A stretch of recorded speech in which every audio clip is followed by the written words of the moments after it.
আসসালামু আলাইকুম ভিউয়ার্স, কেমন আছেন আপনারা সবাই? আশা করছি সবাই ভালো আছেন। ভিউয়ার্স, এখন যেহেতু সবজির দাম অনেক কম, আর যে সবজিগুলো আমরা সারা বছর সংরক্ষণ করে খেতে পারি সেগুলোর টিপসই আপনাদের সাথে আমি শেয়ার করব। আর সামনে রমজান মাস আসছে, এই সময় কিন্তু ওইসব সবজির দাম খুব চড়া হয়ে যায়। তাই আমরা এখন যদি কিছু সংরক্ষণ করে রাখতে পারি তাহলে কিন্তু মন্দ হয় না। তাই তো দেখতে পাচ্ছেন ভিউয়ার্স, মটরশুঁটি আমি এভাবে ছিলে পরিষ্কার করে নিয়েছি, এই বক্সের মধ্যে রেখেছি। আর এখানে টমেটো নিয়েছি, ক্যাপসিকাম নিয়েছি। এগুলো কিন্তু এখন বাজারে ভীষণ সস্তা। সো আপনাদের এখনই সময় এটা সংরক্ষণ করে রাখার। তা ফার্স্টে আমি এটা ইচ্ছা হলে আপনারা এরকম বক্সেও রাখতে পারেন, আর একসাথে এতটা না রাখলে আপনারা এটা ভাগ করে রাখতে পারেন। তো চলুন কীভাবে আমি ফার্স্টে মটরশুঁটি সংরক্ষণ করব সেটাই আপনাদের সাথে শেয়ার করি। তা ভিউয়ার্স, শপিং ব্যাগগুলো কিন্তু আমাদের বাসায় কম বেশি সবারই থাকে, তবে আমি এখানে জিপলক ব্যাগ নিয়েছি, এতে সুবিধা হয়ে রাখতে। আপনারা এই জিপলক ব্যাগগুলো যদি না থাকে তাহলে এমনি শপিং ব্যাগে রাখলেও কোনো সমস্যা নেই। এখন এটা আমি একটা খুলে দিচ্ছি। তো খুলে নিলাম। আর মটরশুঁটিটা চেষ্টা করবেন একটু পোক্ত, পুরো যে মটরশুঁটিগুলো, একদম কচি মটরশুঁটিগুলো সংরক্ষণ করলে কিন্তু সেগুলো ভালো না থাকার সম্ভাবনাই বেশি। তো চেষ্টা করবেন যেগুলো ভালো থাকবে সেগুলোই সংরক্ষণ করতে। এই যে আমি এর মধ্যে কিছুটা ট্রান্সফার করে দিচ্ছি।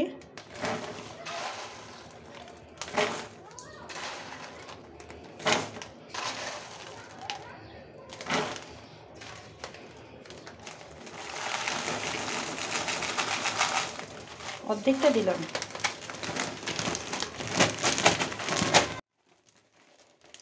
পুরো একসাথে না রাখলে সুবিধা কি, আপনার যখন প্রয়োজন ডিপের থেকে যে নামাবেন, ডিপের থেকে নামালে কিন্তু একটু পানি ছাড়ে, সেটা আমরা সবাই জানি, তখন এটা পানি ছাড়বে না। এখন এই যে এর থেকে বাতাসটা বের করে নিচ্ছি, নিয়ে আমি এভাবে জিপটা লক করে দিচ্ছি। তাহলে একসাথে না রাখলেই ভালো, অল্প অল্প করে যদি আমরা রাখি তাহলে যখন যত প্রয়োজন আমরা বের করে নিতে পারি। এই যে এরকম করে বাকিগুলো আমি পলিথিনে করে দিচ্ছি। এতে ভিউয়ার্স মটরশুঁটি এভাবেই রাখলাম। আর এখন নিলাম ক্যাপসিকামগুলো এখন আমি ভালো করে ধুয়ে ছোটো ছোটো করে টুকরো করে নেব। চলুন ওয়াশ করে আসা যাক। ভিউয়ার্স, ক্যাপসিকাম নিয়ে নিলাম। আর আমি যে আইটেমগুলো আজকে ফ্রোজেন করব, এগুলো কিন্তু রমজান মাসে দাম দ্বিগুণ হয়ে যায়, বিশেষ করে আমাদের দেশে। যারা আমরা বাংলাদেশে বাস করি তারা কিন্তু এই জিনিসটা প্রতি বছরই ভুক্তভোগী। আশা করছি এবছর সেরকম দাম হবে না। তারপরেও যদি আমরা সংরক্ষণ করে খেতে চাই তাহলে আমরা এভাবে রাখতে পারি, যেহেতু এখন এগুলো বাজারের দাম খুবই কম। এখন আমি কিছুটা এরকম চিকন চিকন করে ফালি করব, আর কিছুটা আড়াআড়ি করে ফালি করে দেব। করে আমি আপনাদেরকে প্রিজার্ভ করে দেখাবো। আর এই যে বিচিগুলো না, এগুলো আমি ফেলবো না, এগুলো আমার টবে দিব। যদি গাছ হয় হলো, না হলে না হলো। আচ্ছা, একটু শুকাই নেব বিচিগুলো, ফিরছি এগুলো কাটার। কিন্তু ভিউয়ার্স, এই কটা আমি এরকম লম্বা করে কাটলাম। এবারে এগুলো আড়াআড়ি কেটে নেব।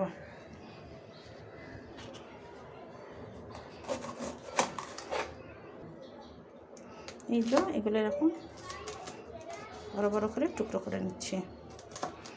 এগুলোতে যদি চিকেন শাসলিক করা হয় তাহলে খুব সুন্দরভাবে এগুলো দিয়ে করা যাবে। আর রোজার মাসে তো টুকটাক এগুলো আমাদের খাওয়াই হয়, সারা বছরই খাওয়া হয়।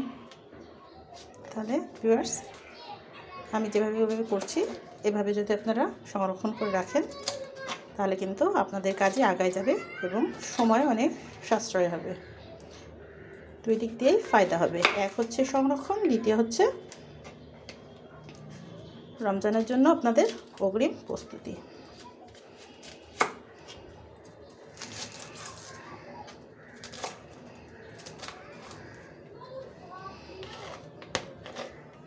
আমি আজকে এক কালারের নিয়েছি, আপনারা ইচ্ছা হলে ভ্যারাইটিস কালার নিতে পারেন। আমার কাছে একটা কালারই ছিল আজকে, আমি অন্য অন্য কালারগুলো এভাবে প্রিজার্ভ করে রেখে দেব।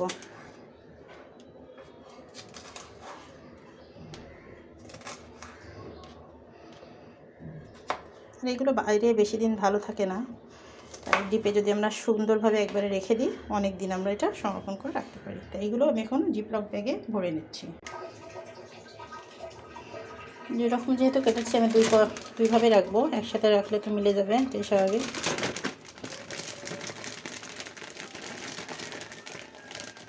এই যে বাতাসটা বের করে নিতে হবে অবশ্যই, নিয়ে এই রাখলাম একটাভাবে, আর একটা রাখবো বক্সে। আপনারা হচ্ছে এটা পলিথিনে রাখতে পারেন, আমি আমার সুবিধার জন্য এভাবে বক্সে রাখলাম। এই যে এখন টমেটোটা ফার্স্টে আমি ওয়াশ করি।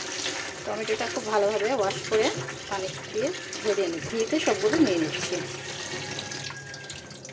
এটা ভিউয়ার্স ওয়াশ করার পর এভাবে ঝুড়িতে ঝরাতে দিয়ে দিচ্ছি, পানিটা ঝরে গেলে এগুলো আমি কেটে প্রসেস করব। তো ভিউয়ার্স আমি একটি কেটে দেখিয়ে দিচ্ছি আমি কিভাবে টমেটোগুলো কাটবো। আর টমেটোটা আমি আজকে সংরক্ষণ করব দুই রকমভাবে, একটা হচ্ছে আমি সস বানাবো, আর একটা হচ্ছে আমি সেদ্ধ করে কিছুটা রেখে দেব। এভাবে আস্তে আস্তে রাখলে কিন্তু টমেটোগুলো কেমন যেন হেজে হেজে যায়, ভালো থাকে না। দেখতেই পাচ্ছেন কথা বলতে বলতে আমি টমেটো কেটে নিয়েছি, 4 ভাগ করেছি, মানে 4 ফালি করে। এই যে মুখের অংশটা, এই অংশটা কিন্তু অবশ্যই আপনারা যদি সংরক্ষণ করতে চান অবশ্যই এই অংশটা ফেলে দিতে হবে। এই যে এখন এই 4 ভাগকে মাঝখান থেকে আমি আরেকটা করে টুকরো করে নিচ্ছি। এভাবে টিপসগুলো ফলো করবেন, তাহলে কিন্তু আপনার দীর্ঘদিন ধরে টমেটো সংরক্ষণ করে রাখতে পারবেন। আর এটা করছি আমি সসের জন্য, তাই আমি ফিরছি সবগুলো কেটে নেওয়ার পর। এতে ভিউয়ার্স টমেটোগুলো আমি কেটে নিয়েছি ঠিক এভাবে 4 ফালি করে, তার মধ্যে আরও টোটাল 8 ফালি। আর খেয়াল করে দেখেছেন, নতুন ভিউয়ার্সদের জন্য বলছি বা নতুন রাঁধুনিদের জন্য বলছি, টমেটো সস করতে গেলে কিন্তু একটু লাল লাল দেখে যে টমেটোগুলো টকটকে লাল সেগুলো নেবেন। সেই তাহলে যে সসটা তৈরি করবেন আপনাদের কোনো কেমিক্যাল ইউজ করতে হবে না, কোনো রকম কালার ইউজ করতে হবে না, টমেটোর সসটা এমনি খুব সুন্দর কালার আসবে। এই তো এগুলো দিয়ে সস করব, আর বাদ বাকি এগুলো আমি জাস্ট 4 ফালি করে লবণ আর হলুদ দিয়ে সেদ্ধ করে ঠান্ডা করে তার বক্সে করে ফ্রিজে ডিপে রেখে দেবো। তা এই তো আজকে আমি এই কটাই টিপস আপনাদের জন্য নিয়ে এসেছি। আর একটা খুব গুরুত্বপূর্ণ টিপস হলো আদা রসুন। এই যে রসুন, এই যে আদা কুচি, যা আমি কুচি করে কেটে এভাবে পলিথিনে নিয়ে নিয়েছি। এটা কিন্তু আসছে রমাদানে এত পরিমাণ দাম বেড়ে যায় আমাদের দেশে, এই জন্য আমরা যদি কিছু, এখন কিন্তু বাজারে খুবই সস্তা এই আদার দাম, আপনারা যদি এখন এভাবে কেটে কুচি করে এভাবে বক্সে করে বক্সে না রাখলেও যদি এভাবে কুচি করে অনলি কুচি করে যদি আপনারা ডিপে রেখে দেন, তাহলে কিন্তু সারা রমজানে আর কোনো টেনশন থাকবে না। যখন প্রয়োজন 2 ঘন্টা আগে নামিয়ে ব্লেন্ড করে নেবেন, একদম তরতাজা টেস্ট আপনারা পেয়ে যাবেন। তা ভিউয়ার্স আজকে আমার টিপসগুলো আপনাদের কেমন লাগলো? যদি ভালো লেগে থাকে তাহলে অবশ্যই একটা লাইক দিয়ে কমেন্ট করে জানাবেন, এবং বেশি ভালো লেগে থাকলে আমার চ্যানেলটি যদি সাবস্ক্রাইব করা না থাকে সাবস্ক্রাইব করে আমার পাশে থাকবেন।